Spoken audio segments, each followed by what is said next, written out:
दोस्तों, हिंदी सिनेमा में जितने भी महान डायरेक्टर हुए हैं, सब ने अपने राइटर्स की खूब अच्छे से खातिरदारी की, उनका सम्मान किया और जब ज़रूरत पड़ी तब उनके काम भी आए। अपने रेगुलर राइटर्स के पास जब बात नहीं बनती तो कुछ नया पाने के लिए डायरेक्टर्स नए लेखक की तलाश में लग जाया करते थे। नमस्कार दोस्तों, एक बार फिर से स्वागत है आपका आपके अपने चैनल बॉलीवुड अनबॉक्सिंग में। दोस्तों, आज हम बात करने वाले हैं शोमैन राज कपूर की फिल्म प्रेम रोग के बारे में। लेकिन इससे पहले जानते हैं राज कपूर के रेगुलर राइटर रहे जैनेंद्र जैन के बारे में। टाइम्स ऑफ इंडिया में काम करने वाले जैनेंद्र जैन को इंडियन फिल्म इंडस्ट्री में शोमैन राज कपूर कुछ इसी तरह से ढूंढकर अपने साथ लाए थे। जैनेंद्र जैन मुंबई में टाइम्स ऑफ इंडिया में नौकरी करते करते राज कपूर की सोहबत में आए और उन दिनों आए जब राज कपूर फिल्म मेरा नाम जोकर बनाने के बाद कंगाल हो गए थे।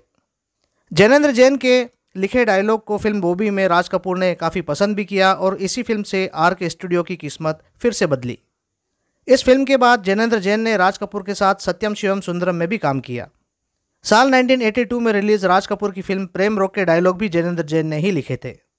हालांकि फिल्म प्रेम रोग की कहानी लिखी थी कामना चंद्रा ने। जी हाँ दोस्तों, वही कामना चंद्रा जिनकी बेटी तनुजा चंद्रा और फिल्म समीक्षक अनुपमा चंद्रा है। कामना चंद्रा के ही बेटे विक्रम चंद्रा के उपन्यास पर वेब सीरीज सेक्रेट गेम बनी है। कम ही लोगों को मालूम होगा कि राज कपूर के खास लोगों में शुमार होने वाले जैनेंद्र जैन ही फिल्म प्रेम रोग का डायरेक्शन करने वाले थे।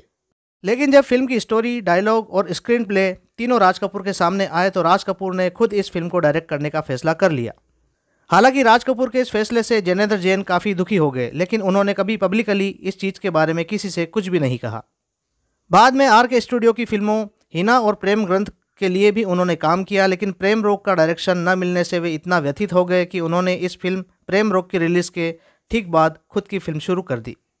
इस फिल्म का नाम था जानू, जिसमें जैकी श्रॉफ, रति अग्निहोत्री और खुशबू जैसे सितारे थे। ये फिल्म साल 1985 में रिलीज़ हुई थी और इसके डायरेक्टर के साथ साथ प्रोड्यूसर भी जैनेंद्र जैन ही थे।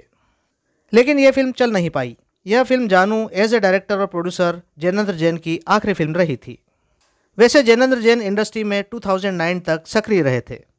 दोस्तों, फिल्म प्रेम रोग के हीरो थे ऋषि कपूर और हीरोइन थी पद्मिनी कोल्हापुरे। पद्मिनी कोल्हापुरे उस समय मात्र 16 साल की थी और ऋषि कपूर उनसे काफ़ी सीनियर कलाकार थे। दोस्तों, एक सीन था जिसमें पद्मिनी को ऋषि कपूर के चांटे मारने थे। यह सीन 8 टेक में ओके हुआ था। जब सीन ओके हुआ तब तक ऋषि कपूर का गाल एप्पल की तरह लाल हो चुका था। शॉट खत्म होने के बाद तो पद्मिनी ने बहुत माफ़ी मांगी ऋषि कपूर से, लेकिन जब शूट चल रहा था तब थप्पड़ मारते समय उन्होंने जरा भी दया नहीं बरती। हालांकि ऋषि कपूर ने इस सीन की काफ़ी तारीफ़ें भी की। लेकिन एक और शख्स थे जो पद्मिनी की इस फिल्म की शूटिंग के दौरान काफ़ी तारीफ करते फिरते थे, और वे थे राजीव कपूर। दरअसल फिल्म प्रेम रोग की शूटिंग के समय वे असिस्टेंट डायरेक्टर के तौर पर सेट पर आया करते थे। फिल्म के सेट पर उनकी ड्यूटी यह थी कि राज कपूर के सेट पर आने से पहले सब कुछ ओके करके रखे। लेकिन पद्मिनी कोल्हापुरी की शूटिंग जब से शुरू हुई तब से राजीव कपूर अपना काम ही भूल गए। वे दिन भर बस पद्मिनी के आगे पीछे घूमते रहते और पद्मिनी से 2 बातें करके ही अपने दिल को तसल्ली दे देते।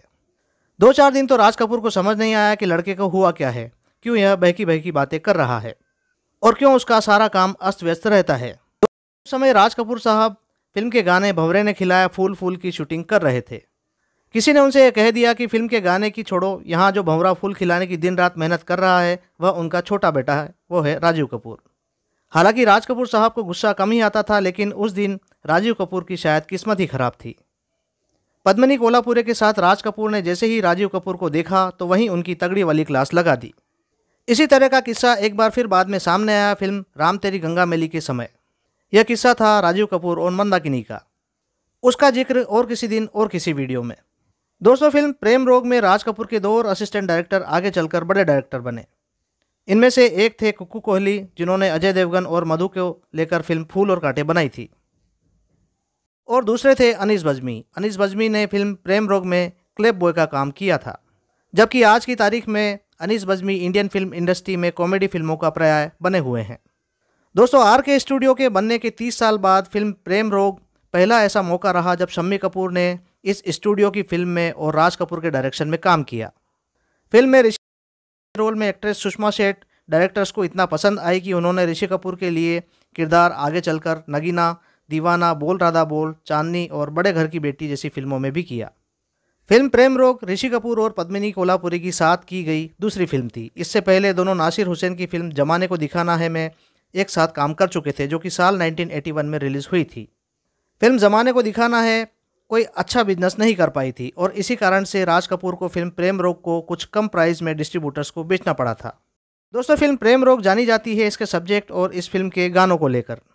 फिल्म का एक गाना है मेरी किस्मत में तू नहीं शायद। इस गाने को लिखा था दिल्ली के मशहूर शायर रहे आमिर कलशबाज ने। इस गाने के लिए उन्हें फिल्म फेयर के बेस्ट लिरिसिस्ट कैटेगरी में नॉमिनेशन भी मिला। फिल्म का गाना भंवरे ने खिलाया फूल फूल फूल को ले गया राजकुंवर लिखा था पंडित नरेंद्र शर्मा ने। वही पंडित नरेंद्र शर्मा जिन्होंने फिल्म सत्यम शिवम सुंदरम का टाइटल सॉन्ग और फिल्म का एक भजन लिखा था। और इन्हीं पंडित नरेंद्र शर्मा को बी.आर. चोपड़ा ने अपनी मेगा सीरीज महाभारत का सर्वेसर्वा भी बनाया था। दोस्तों, ध्यान से देखेंगे तो गाना भंवरे ने खिलाया फूल फूल वहीं पर शूट किया गया था जहां यश चोपड़ा ने फिल्म सिलसिला का मशहूर गीत देखा है ख्वाब तो ये सिलसिले हुए शूट किया था। यह गीत एम्स्टर्डम में शूट किया गया था और इसे शूट करने में पूरे 9 दिन लगे थे। दोस्तों, फिल्म प्रेम रोग के गीतों की धुन बनाने के लिए राज कपूर ने अपने फेवरेट संगीतकार शंकर जयकिशन की बजाय लक्ष्मीकांत प्यारेलाल को लिया था और लक्ष्मीकांत प्यारेलाल इस फिल्म में मनोज कुमार के फेवरेट गीतकार संतोष आनंद को भी अपने साथ ले आए। संतोष आनंद ने इस फिल्म के लिए 3 सुपरहिट गाने लिखे। पहला तो लता मंगेशकर का कमाल का गाया गाना ये गलिया ये चौबारा यहाँ आना ना दोबारा। दूसरा गाना था लता मंगेशकर और सुरेश वाडेकर का गाया गाना मोहब्बत है क्या चीज़ हमको बताओ। और तीसरा गाना रहा था सुधा मल्होत्रा और अनवर का गाया गीत ये प्यार था या कुछ और था। फिल्म के गाने मोहब्बत है क्या चीज़ हमको बताओ के लिए संतोष आनंद का नाम भी इस साल फिल्म फेयर पुरस्कारों में बेस्ट लिरिसिस्ट के तौर पर नॉमिनेट हुआ था और ये पुरस्कार जीता भी संतोष आनंद ने ही।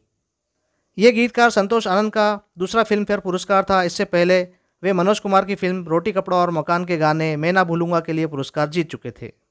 दोस्तों, यहाँ सिंगर अनवर को लेकर भी एक किस्सा है प्रेम रोग फिल्म का। सिंगर अनवर को इस फिल्म के सारे गाने गाने के लिए लक्ष्मीकांत प्यारेलाल अपने साथ लेकर आए थे। उन्हें लग रहा था कि राज कपूर की फिल्म के लिए गाने का मौका मिल रहा है तो अनवर तो अपना ध्यान सिर्फ गाना गाने में ही लगाएंगे। पैसे की बात करने की भला राज कपूर साहब के सामने अनवर की क्या औकात। लेकिन अनवर ठहरे अपने पिता की तरह अक्खड़। अनवर के पिता आशिक हुसैन भी कभी मशहूर संगीतकार गुलाम हैदर के सहायक हुआ करते थे। अभिनेता अरशद वारसी के पिता भी यही आशिक हुसैन हैं, हालांकि दोनों की माएँ अलग अलग है। तो सिंगर अनवर को शोहरत मिली थी फिल्म जनता हवलदार के गाने हमसे क्या भूल हुई, जो ये सज़ा हमको मिली और तेरी आंखों की चाहत में मैं सब कुछ भुला दूंगा से।